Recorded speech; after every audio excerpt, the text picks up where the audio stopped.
In this project, we're going to create our own little arcade game that is inspired by the Google dinosaur TRex game that you see if you go to the Google search page and your computer does not have a valid internet connection.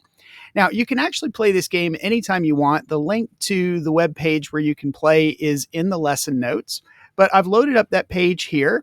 And if you just press the space bar, you'll start the game and your little dinosaur starts running, and you're going to be faced with different kinds of obstacles, cactus.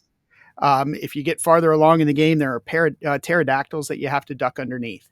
But anyway, this is the game that inspired our game, T-Rex Run. And here is a version of our game. Now you can see ours is going to be in color, but otherwise it's going to be pretty much the same. We have a little running dinosaur, and we're going to need to jump over the various obstacles, rocks, cactus. We don't have any pterodactyls, but you could add those after you have finished the project. It's one of the things that we put in the where to go from here section. But you can see it's very, very similar to the original Google game. Now, your game is going to be created in Python using the Pygame library. So I hope you have fun in this project and you're all set and ready to get started.